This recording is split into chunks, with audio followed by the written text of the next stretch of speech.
how you're feeling right now, especially during the first day kahapon? We feel that we did well, the prosecution. At napaka-clear ng testimony ng ating witness na talaga naman eksperto sa cybercrime.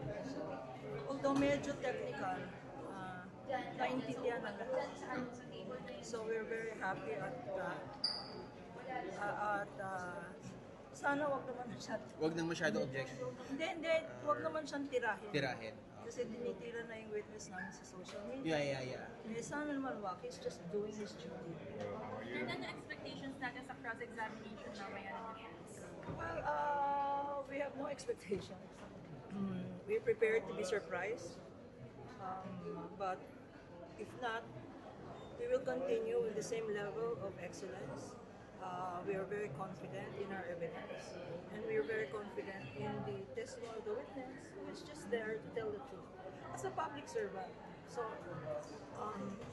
wag naman siyang i-personal at sinisiraan ng mga trolls yung public record niya. Ma'am, sa pre-trial order, release na kayo doon sa mga witnesses ng article 4. Are we still pursuing that? We reserve the right. We cannot comment yet on the psychiatrist. But, We can say for sure now that that's planned or you're going to call in reserve. We have made reservations. to, We have made reservations on certain witnesses. like, If I tell you, I have to kill you. no, but nasa pre-trial naman. Yeah, no, may general reservation. Could be or could not be. Parang Could ganun be or yan. could not be depending on how the sessions will go. But whatever it is, we are backed up by testimonial and documentary evidence. You saw naman the videos yesterday. We are preparing for trial again, and we hope na malinaw, we're trusting na malinaw yung presentation yesterday as a preliminary to all of these videos, indicating the intent of the president and her actual contracting of an assassin. Actual contract. Yes. You can show that? You can show that? Yes, Na that she was the con- testimony. That was the testimony. That was her own words. That I have actually hired Okay. a person to kill the president. So you don't- I have actually hired. So yun na yun. Her own words. So you don't need, halimbawa, NBI saying na, oh, we found that person na the Vice President contracted. Let's wait. Let's wait for the testimony because the attorney Matibag is also going to be a witness. Let's wait for what he will say. Can we read between the lines? It's a statement. Well, I will just say that this was not the end of the investigation. There were further investigations conducted.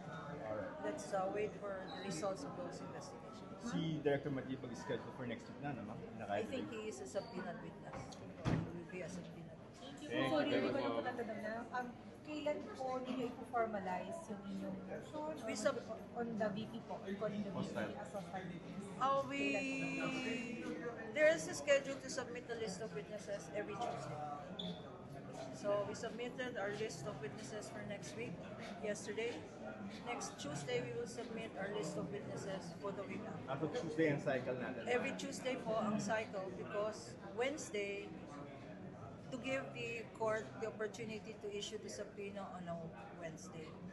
So we are required to reveal our witnesses, subpoenaed witnesses, every Tuesday.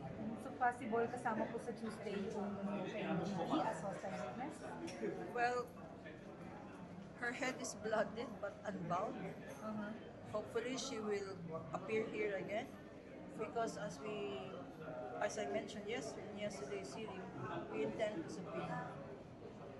So sa Tuesday po, possibly sa Next Tuesday. possibly po We intend to subpoena her as we manifested in court.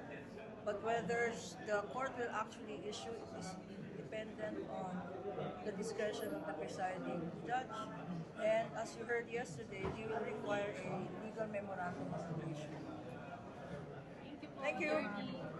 Thank you. Thank you so much. Thank you po.